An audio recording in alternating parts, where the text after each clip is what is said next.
पढ़ेंगे अभी अशोक के बारे में। ठीक है, तो अशोक का जन्म जो हुआ था, बिंदुसार का उत्तराधिकार अशोक महान हुआ जो 269 ईसा पूर्व में मगध की राजगद्दी पे बैठा, है ना। तो राजगद्दी पे जो बैठा है 269 बीसी में, ठीक है, 269 बीसी में राजगद्दी पे बैठा। अशोक की माता का नाम सुभद्रांगी था, है ना, दिव्यदान के अनुसार। इसकी माता का नाम क्या था? सुभद्रांगी, है ना। इसकी माता का नाम क्या था? सुभद्रांगी इसकी माता का नाम था। किसके अनुसार? दिव्यदान के अनुसार। हाँ, दिव्यदान के अनुसार इसकी माता का नाम क्या था? सुभद्रांगी। राजगद्दी पर बैठने के समय अशोक अवंती का राज्यपाल था। जब राजगद्दी पे बैठा तो कहाँ का राज्यपाल था? अवंती का राज्यपाल। अवंती का राज्यपाल था। कहाँ का था? अवंती का राज्यपाल था। मास्की, गुर्जरा, नेतुर, उडेगोलम के लेखों में अशोक का नाम अशोक मिलता है। तो पूछा जाता है बहुत बार, क्वेश्चन इंपॉर्टेंट है, बीबीआई मान लीजिएगा, है ना। तो कहाँ के अनुसार, है ना, मास्की, गुर्जरा, नेतुर और उडेगोलम लिख लीजिएगा। मास्की, गुर्जरा, नेतुर, उडेगोलम। इंपॉर्टेंट है, पूछता है कि अशोक का नाम अशोक किसमें मिलता है। कभी कभी पहले तो मास्की फेमस था, पहले मास्की फेमस चलता था ऑब्जेक्टिव में, मास्की, लेकिन अब जो है ना घुमा के देता है कि किन में मिलता है, ये सब भी ऑप्शन में दे देता है। पहले मास्की था रहता था, लेकिन अब ऑप्शन में ये सब भी दे देता है। तो ये सब चारों याद रहना चाहिए, है ना। तो मास्की, गुर्जरा, नेतुर, उडेगोलम, है ना, चारों में अशोक नाम मिलता है। मास्की, गुर्जरा, नेतुर और उडेगोलम में अशोक नाम मिलता है। कर्नाटक के गुलबर्गा जिला के कनकहल्ली से प्राप्त उभारदार मूर्ति शिलालेख में अशोक के प्रस्तर रूप चित्र के साथ रान्यो अशोक उल्लिखित है ना। तो रान्यो अशोक कहाँ उल्लिखित है? ये रान्यो अशोक के प्रस्तर, रान्यो अशोक कहाँ पे है? तो आपको कर्नाटक के गुलबर्गा के कनकहल्ली लिख लीजिए ना, याद है, कनकहल्ली, है ना, कर्नाटका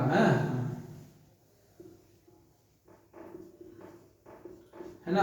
तो कनकहल्ली में इनका नाम जो है रान्यो अशोक, मतलब भाईदार अभिलेख है, इनमें रान्यो अशोक उल्लेखित है। भाभरू अभिलेख में अशोक ने स्वयं को मगध का राजा बताया है। इंपॉर्टेंट क्वेश्चन है, मगध का राजा कौन सा अभिलेख? भाभरू अभिलेख में बताया गया है। ठीक है, मगध का राजा भाभरू अभिलेख में बताया गया। पुराणों में अशोक को अशोकवर्धन कहा गया है। पुराणों में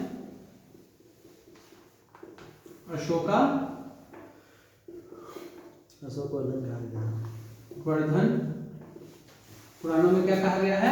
अशोकावर्धन कहा गया है। अशोक ने अपने अभिषेक के 8 वर्ष बाद लगभग 261 ईसा पूर्व पर कलिंग में आक्रमण किया और कलिंग की राजधानी तोसली पे अधिकार कर लिया। उल्लेख 13वें शिलालेख में है ना। तो पहला इंपॉर्टेंट क्या है कि कब आक्रमण किया? 261 बीसी में, है ना, तोसली पे, है ना, कलिंग तोसली पे, है ना, कलिंग की राजधानी तोसली। 13वां शिलालेख, 13वां शिलालेख में ये उल्लेखित है। प्लिनी के कथन है कि मिस्र का राजा फिलाडेल्फस टॉलमी ने पाटलिपुत्रा में डियानिशियस, है ना, डायनोसियस होता है ना, डायनोसियस नामक एक राजदूत भेजा था। वहां पे कौन भेजा था? एंटियोकस भेजा था ना। सीजन एंटियोकस ने बिंदुसार के दरबार में कौन सा भेजा था? डायनोसियस। और यहाँ पे अशोक के दरबार में प्लिनी ने तो बोला है ना, भेजा किसने है? टॉलमी फिलाडेल्फस ने, है ना। किसको भेजा है? डायनोसियस को, है ना। तो प्लिनी ने बोला, है ना, टॉलमी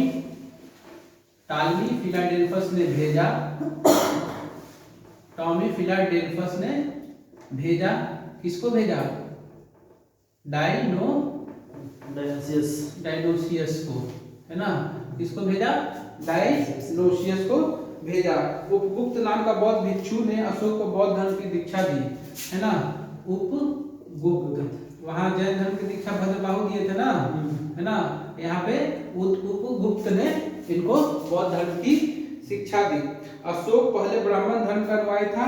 कलहन के पहले क्या था, बौद्ध धर्म से पहले क्या था, हाँ, बौद्ध का शिक्षा दिए, लेकिन उससे पहले क्या था, उससे पहले ब्राह्मण था, है ना, उससे पहले क्या था, ब्राह्मण था। कलहन के राज तरंगनी से पता चलता है कि वह शैव धर्म का उपासक था, है ना, तो था ब्राह्मण, कहाँ से पता चलता है, राज तरंगनी से, है ना, किस कौन सा था ब्राह्मण में भी, शैव धर्म का उपासक था, है ना, क्या था, शैव धर्म का उपासक था।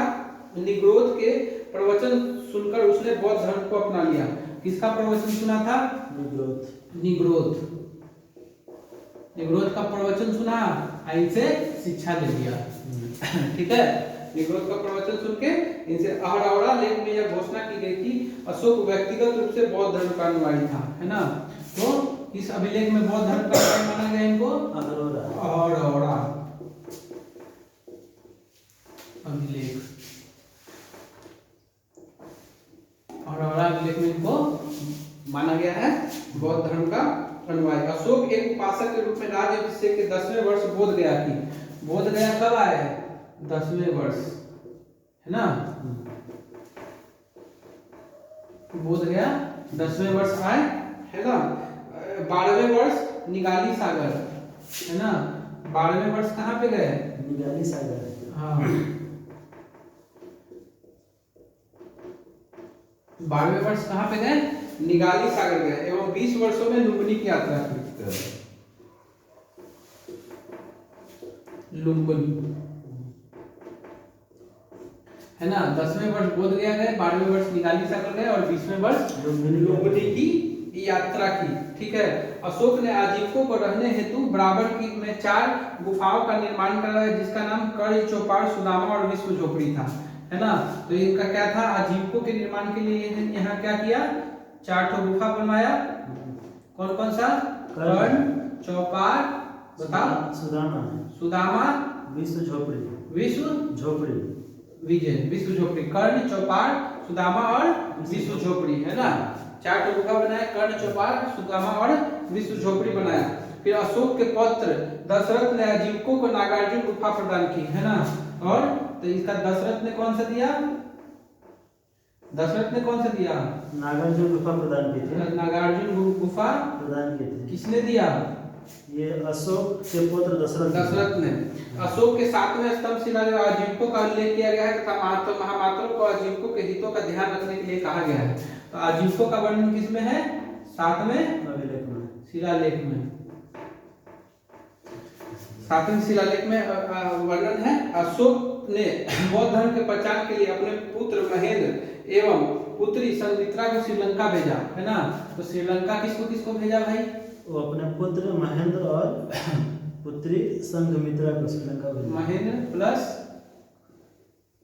संघमित्रा, है ना, संघमित्रा को श्रीलंका भेजा, ठीक है। अब आ जाइए आगे, ठीक है। बौद्ध परंपरा और उनके लिपियों के अनुसार अशोक 84,000 स्तूपों का निर्माण करवाया है। कितना स्तूप का निर्माण करवाया है, 84,000 स्तूप का निर्माण किया था, 84,000 स्तूप का निर्माण करवाया है कौन, अशोक, है ना। भारत में शिलालेख का प्रचलन सर्वप्रथम अशोक ने किया। पूछ देगा कि भारत में शिलालेख का सर्वप्रथम प्रयोग किसने किया था, प्रचलन, तो शिलालेख, अशोक ने, हाँ, शिलालेख का प्रचलन किसने किया था, अशोक ने सर्वप्रथम शिलालेख का प्रचलन किया था, ठीक है। अब आ जाइए, अशोक के शिलालेख ब्राह्मी, खरोष्ठी, ग्रीक और अरामाइक लिपि में प्रयोग हुआ है। तो 4 ठो लिपि में प्रयोग हुआ है ना। कौन सा प्रयोग किया है, ब्राह्मी, खरोष्ठी, ग्रीक और अरामाइक, है ना। ब्राह्मी, खरोष्ठी, ग्रीक और अरामाइक, 4 लिपि का प्रयोग हुआ है, ब्राह्मी, खरोष्ठी, ग्रीक और अरामाइक। ग्रीक और एवं अरमाइक लिपि का अभिलेख अफगानिस्तान से, है ना। तो ग्रीक और अरमाइक ये जो है ना, ये कहाँ से? अफगानिस्तान से, है ना। खरोष्टी का सहवाजगढ़ी से, खरोष्टी कहाँ से? सहवाजगढ़ी पूछता है, इंपॉर्टेंट है ना। खरोष्टी का प्रयोग कहाँ से हुआ है? ग्रीक और अरमाइक का अफगानिस्तान से, खरोष्टी का सहवाजगढ़ी से, है ना, एवं मनसेरा पाकिस्तान से और शेष भारत से ब्राह्मी लिपि। तो सहवाजगढ़ी और प्लस आपको एक और है, ये है आपको मनसेरा। सहवाजगढ़ी कहाँ लिखे हैं? मनसेरा, ठीक है, समझ जाओगे। हाँ, सहवाजगढ़ी और मनसेरा से खरोष्टी लिपि, और जो भी बाकी बच गया ये सब पाकिस्तान में पड़ता है। सहवाजगढ़ी और मनसेरा पाकिस्तान में, बाकी जो भी बच गया पूरे भारत में आपको क्या हो जाएगा? ब्राह्मी लिपि का प्रयोग होता है, ठीक है। अब आ जाए खरोष्टी लिपि, दाएं से बाईं ओर लिखी जाती है। तो खरोष्टी लिपि कैसे लिखी जाती है? इधर से इधर की ओर, दाएं से बाईं की ओर लिखी जाती है खरोष्टी लिपि, है ना। अब ये हम लोग इम्पोर्टेंट टॉपिक है ना। तो ये बोर्ड भर गया थोड़ा सा, तो हम लोग इसका दूसरा पार्ट बना लेंगे, ठीक है। अभी हम लोग इतना रिवाइज कर लेते हैं। इसमें शिलालेख वगैरह है, स्तंभ लेख है, गुहा लेख है, तो हम लोग उसको नेक्स्ट टॉपिक एक अलग टॉपिक हो जाएगा, अच्छे से पढ़ लेंगे। चलिए बताइए, अशोक गद्दी पे कब बैठा? 269 ईसा पूर्व। हाँ, सुभद्रांगी कौन थी? सुभद्रांगी जो अशोक की माता का नाम था। हाँ, इसके अनुसार, दिव्यावधान के अनुसार। हाँ, अवंती का क्या था? अवंती का राज्यपाल। हाँ। कब? गद्दी पे बैठने से पूर्व, हाँ। है ना। जो ये चारों अशोक नाम किस में मिलता है? 4 गो अभिलेख हैं। हाँ, कौन सा? ये मास्की गुर्जरा, हाँ, नेतुर, हाँ, और उड़े गोलम, है ना। मास्की गुर्जरा, नेतुर और उड़े गोलम, है ना। रानियों अभिषेक